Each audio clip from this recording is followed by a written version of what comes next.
जय हिंद प्यारे बच्चों, कैसे आप सभी। मैं आपका मैथमेटिक्स टीचर रवि सिंह स्वागत करता हूं आप सभी का आपके अपने यूट्यूब चैनल ऑनलाइन तैयारी पर। प्यारे बच्चों, हम लोग RS Agrawal arithmetic special series कर रहे हैं, जिसमें हम लोगों ने पहला जो चैप्टर स्टार्ट किया है रेशियो एंड प्रोपोर्शन, अनुपात और समानुपात। अनुपात और समानुपात पूरे मैथ में बहुत इंपॉर्टेंट चैप्टर है। इसका कॉन्सेप्ट जो है पूरे अर्थमेटिक में काम आता है। ठीक है, अगर आप सवाल को सेकंड में सॉल्व करना चाहते हैं, विदाउट पेन और पेपर सॉल्व करना चाहते हैं, तो रेशियो एंड प्रोपोर्शन का कॉन्सेप्ट आपको बेहतर तरीक़ा से आना चाहिए। उम्मीद करते हैं कि आपने क्वेश्चन नंबर 1 से लेकर 120 तक एक एक सवाल को बेहतर तरीके से आपने रिवीजन कर लिया होगा, ताकि आपको कॉन्सेप्ट जो है दिमाग में सेट हो गया होगा। ठीक है, तो चलिए, जो लोग प्रीवियस लेक्चर को नहीं देखे हैं प्लीज़ जाकर प्रीवियस लेक्चर को ज़रूर देख लें। उसके लिए प्लेलिस्ट मैंने बना दिया है रेशियो एंड प्रोपोर्शन के नाम से।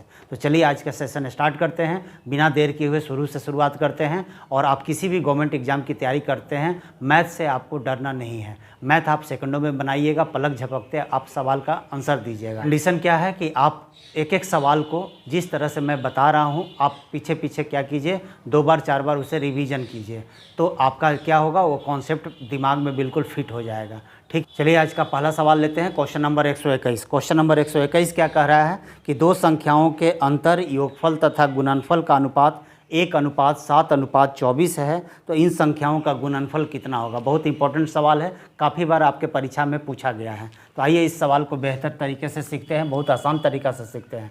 ठीक है, कह रहा है कि दो संख्याओं का, ध्यान से सुनिएगा, दो संख्याओं का दिया हुआ है अंतर, योगफल और गुणनफल का अनुपात दिया हुआ 1:7:24। आप क्या कर लीजिएगा, इसे अनुपात से हटा दीजिए, तो हम इसे मान सकते हैं 1x, 7x और 24x।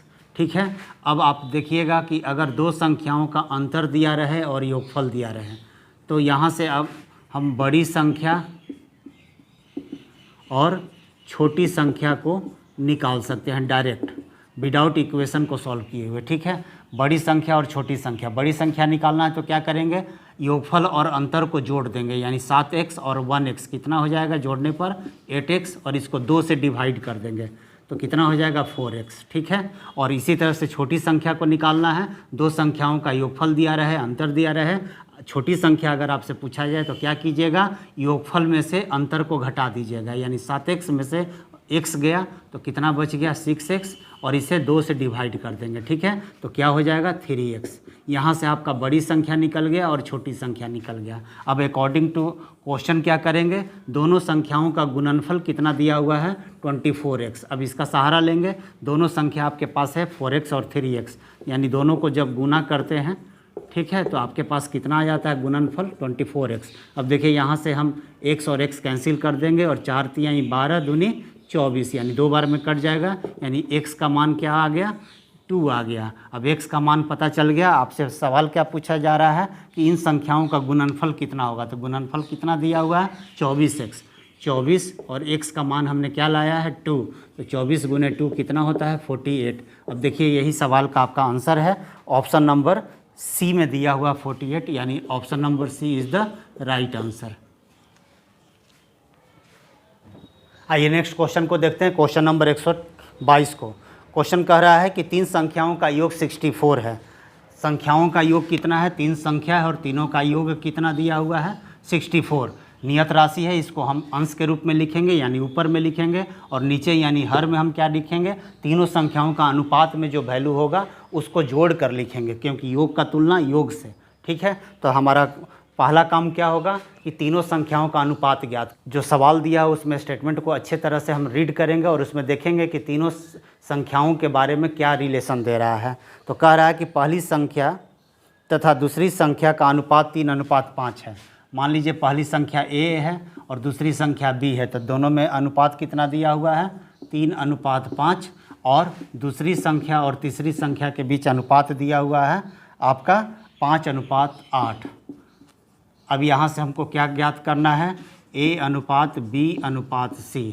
अब देखिए इतना बराबर क्या, यही आपको मेन है फाइंड करना। अब हम कैसे फाइंड करेंगे, तो देखिए यहाँ पर कॉमन दोनों में क्या है, दोनों रेशियो में संबंध अगर बनाना है तो दोनों में कुछ कॉमन होना चाहिए। कॉमन क्या है, b है, और यहाँ देखिए b का मान 5 है और यहाँ भी b का मान 5 है, यानी दोनों जगह b का मान 5 है। तो आपको कुछ यहाँ करने की ज़रूरत नहीं है, डायरेक्ट वैल्यू ही लिख दीजिए। यानी a का मान कितना हो गया अनुपात में 3, b का वैल्यू हो गया 5 और c का वैल्यू हो गया 8, और यही आपका क्या हो गया, a अनुपात b अनुपात c का वैल्यू हो गया। अब कह रहा है सवाल में कि तीनों संख्याओं का योग दिया हुआ 64, और हम कहेंगे कि तीनों संख्याओं को अगर जोड़ कर लिखा जाए यानी योग लिखा जाए तो क्या होगा, 8 5 13 और 13 3 16, योग का तुलना योग से। और आपसे क्या पूछा जा रहा है, दूसरी संख्या ज्ञात करें। दूसरी संख्या क्या हो जाएगा, 5, यानी दूसरी संख्या निकालने के लिए 5 से गुना, यही क्या हो जाएगा दूसरी संख्या, यानी b माने थे, b का मान हो जाएगा 16 चौका 64 और 5 चौका 20,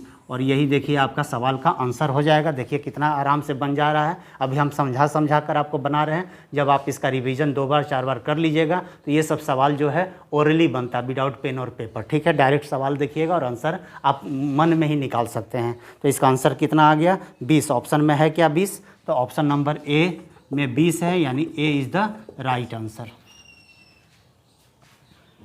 आइए नेक्स्ट क्वेश्चन नंबर 123 को देखते हैं। क्वेश्चन नंबर 123 क्या कह रहा है कि तीन संख्याओं का अनुपात 3:4:7 है तथा इनका गुणनफल 18,144 है, तो संख्याएं क्या होंगी। ठीक है, तो देखिए बहुत ही आसान सवाल है।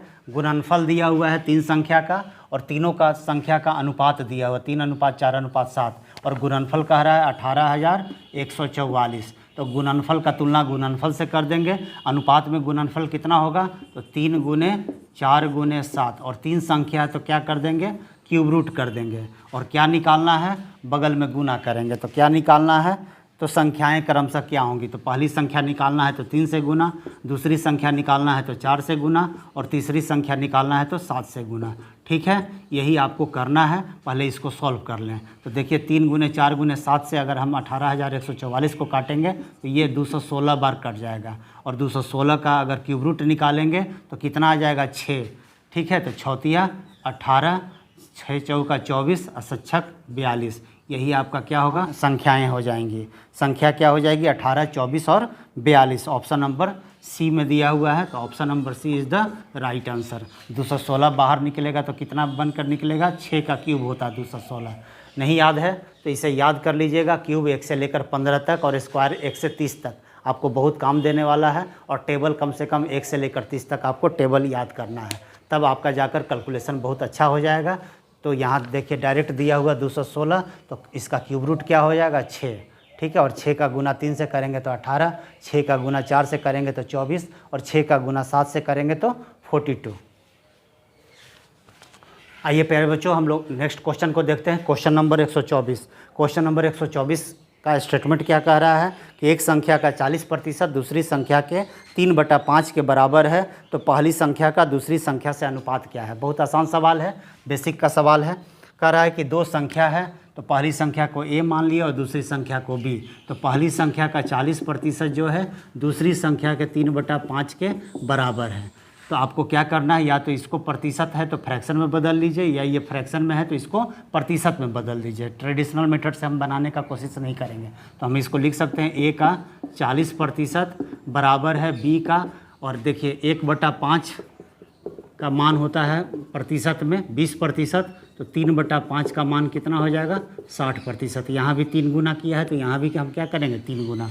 ठीक है, ये 3 गुना है तो यहाँ भी क्या करेंगे, 3 गुना। तो 1/5 आपको याद रखना है। ऐसे प्रतिशत जब चैप्टर स्टार्ट करेंगे तो ये सब आपको याद हो जाएगा कि 1/4 मतलब 25%, 1/2 मतलब 50%, 1/10 मतलब 10%, 1/5 मतलब 20%, 3/5 का मान क्या हो जाएगा, 60%। तो यहाँ पर क्या लिख सकते हैं, 3/5 का मतलब क्या है, 60%। अब देखिए प्रतिशत से प्रतिशत कैंसिल हो गया, 20 दूनी 40, अब 20 तिहाई 60। अब आपका दो राशि आपस में बराबर हो गया, तो पहली और दूसरी के बीच अनुपात ज्ञात करना हमने सीखा है। क्या हो जाएगा, 3:2, और यही आपका सवाल का राइट आंसर होगा। ऑप्शन में कितना है, 3:2। ऑप्शन नंबर बी में दिया हुआ है, option number B is the right answer. चलिए नेक्स्ट क्वेश्चन नंबर 125 को देखते हैं। क्वेश्चन नंबर 125 क्या कह रहा है कि एक विद्यालय में लड़कों की संख्या का 10%, लड़कियों की संख्या का 1/4 भाग है तथा लड़कियों की संख्या का 10%, लड़कों की संख्या का 1/25 है, तो लड़के तथा लड़कियों की संख्या का अनुपात कितना होगा। बहुत आसान सवाल है। कह रहा है कि विद्यालय में लड़का और लड़की दिया हुआ है, तो लड़कों को हमने बी मान लिया और लड़कियों को क्या मान लिया, जी। तो कह रहा है कि लड़कों की संख्या का 10% जो है लड़कियों की संख्या का 1/4 के बराबर है। अब देखिए दो स्टेटमेंट इस सवाल में दिया हुआ है, आप दोनों में से किसी एक स्टेटमेंट को सॉल्व करके आंसर इसका ला सकते हैं, क्योंकि आंसर क्या पूछ रहा है, क्वेश्चन क्या आपसे पूछा जा रहा है, लड़के तथा लड़कियों की संख्या का अनुपात। तो आप दोनों स्टेटमेंट में से किसी एक स्टेटमेंट का ही प्रयोग करेंगे, ठीक है। तो आइए मैंने पहला ही स्टेटमेंट को सॉल्व करने का कोशिश किया है। देखिए यहाँ पर प्रतिशत है तो इसको भी हम प्रतिशत में कन्वर्ट करेंगे। तो बी का 10% दिया हुआ है और जी का 1/4 मतलब होता है 25%, ठीक है। प्रतिशत से प्रतिशत कैंसिल, 5 दूनी 10, 5 पचे 25। अब आपसे क्या बोल रहा है, बॉयज़ और गर्ल्स का रेशियो, तो बी अनुपात जी बराबर हो जाएगा 5:2 और यही आपका सवाल का क्या हो जाएगा, राइट आंसर। 5:2 किस ऑप्शन में है, तो option number B is the right answer. चलिए नेक्स्ट क्वेश्चन नंबर 126 को देखते हैं। 126 क्या कह रहा है कि 3 कारों द्वारा 1:2:3 के अनुपात में दूरी तय की गई।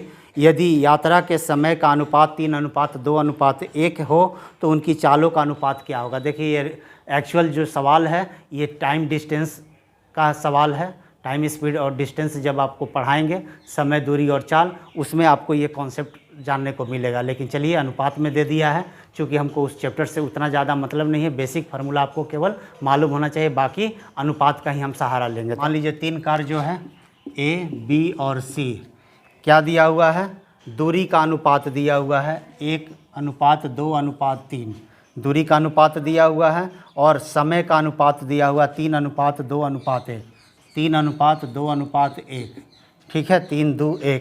अब आपसे पूछ रहा है चाल का अनुपात। तो देखिए अगर आप बेसिक जानते होंगे तो चाल यानी इसको हम लोग स्पीड बोलते हैं। तो स्पीड बराबर होता है, चाल बराबर होता है दूरी बटा समय, डिस्टेंस अपॉन टाइम, ठीक है। देखिए सॉल्व करते हैं। दूरी का अनुपात दिया हुआ 1:2:3 और समय का अनुपात दिया हुआ 3:2:1। अब दूरी में अगर समय से भाग दे देंगे, दूरी में समय से भाग देंगे, दूरी में समय से भाग दे देंगे तो क्या मिलेगा हमको, चाल का अनुपात, ठीक है। तो ये क्या हो जाएगा, चाल का अनुपात हो जाएगा। अब अनुपात लिख दीजिए। और आप बेसिक बात जानते हैं क्या, कि अनुपात कभी भी फ्रैक्शन में नहीं होता है। तो आप क्या कीजिएगा, 3:2:1 का एलसीएम ले लीजिए, या यहाँ देखिए 2 से 2 कट रहा है एक बार में, तो काट देंगे तो 3:1:1 का एलसीएम 3 होगा। 3 लाने के लिए 1 से गुना यानी 1 होगा। यहाँ पर क्या होगा, एलसीएम 3 से गुना कीजिएगा तो 3 हो जाएगा। यहाँ एलसीएम यानी 3×3=9 यानी 1:3:9 जो होगा यही आपका चाल का अनुपात होगा।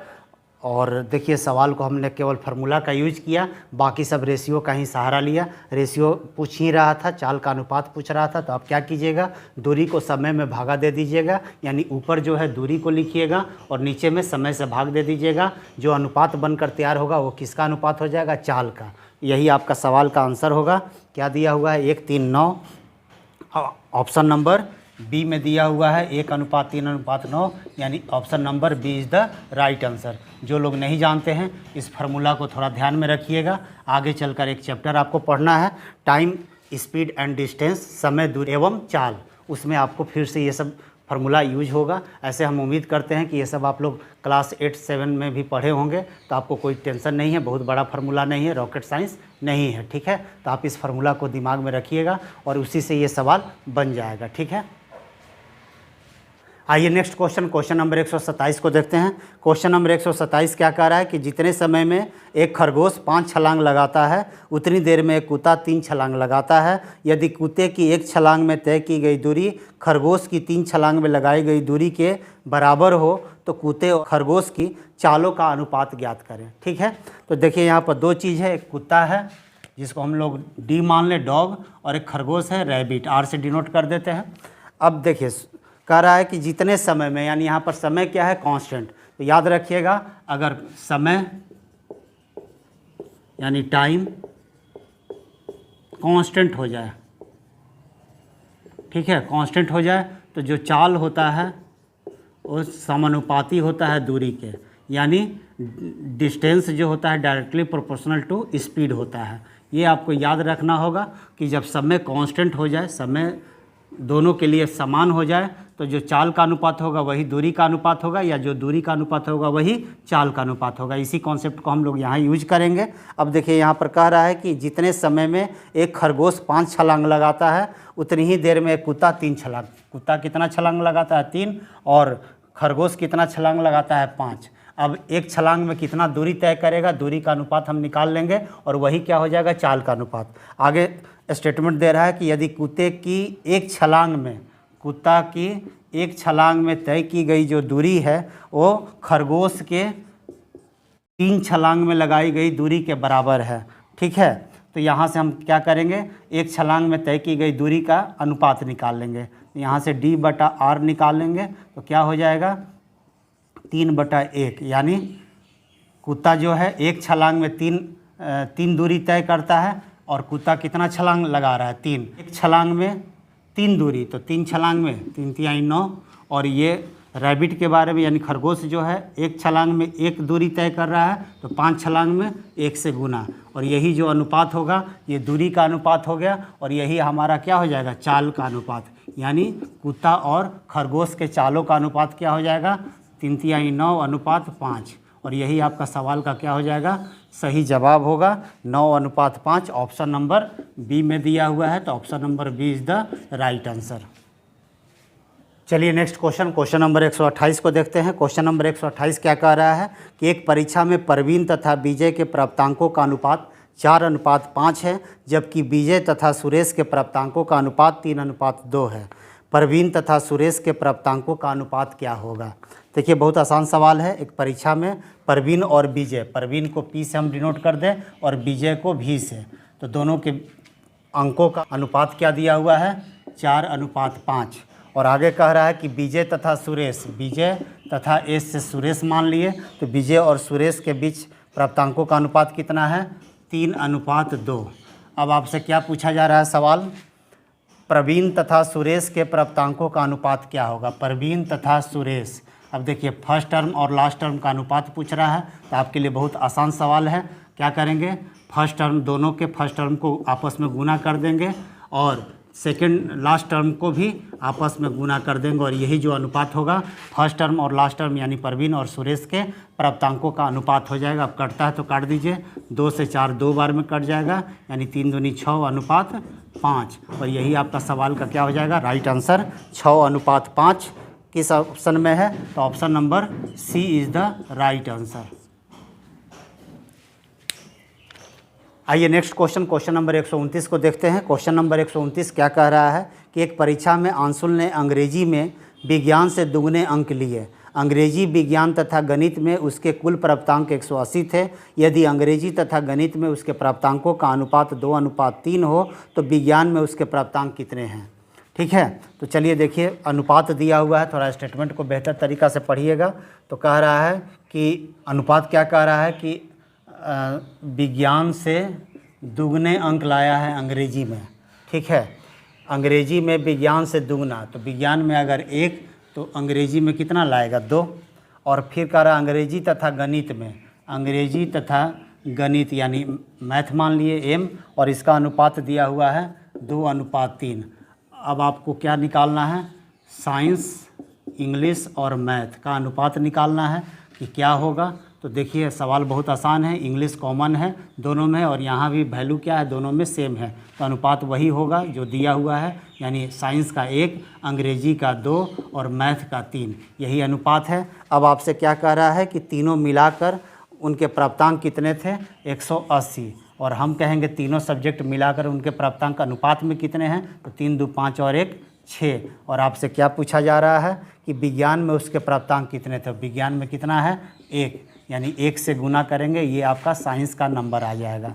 काटिए तो 6 तिया 18, यानी 30 जो नंबर है ये साइंस में लाए हैं, और ऑप्शन कितना में है, option number B is the right answer.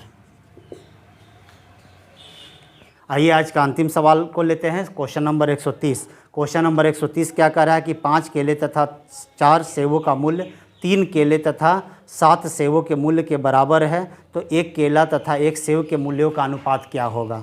तो देखिए, एक केले का मूल्य हम लोग के मान लें और एक सेव का मूल्य एस मान लें। तो कह रहा है कि 5 केला, ठीक है, तो एक केला का मूल्य कितना है के, तो 5 केला का मूल्य क्या हो जाएगा 5 के। एक सेव का मूल्य एस है, तो कितना सेव है 4 सेव है, तो 4 सेव का मूल्य कितना हो जाएगा 4s। दोनों को जोड़ दीजिए, जो मूल्य है वो किसके बराबर है 3 केला, तो एक केला का मूल्य के है, तो 3 केले का मूल्य क्या हो जाएगा 3 के। और 7 सेव, तो एक सेव का मूल्य एस है, तो 7 सेव का मूल्य क्या हो जाएगा 7s।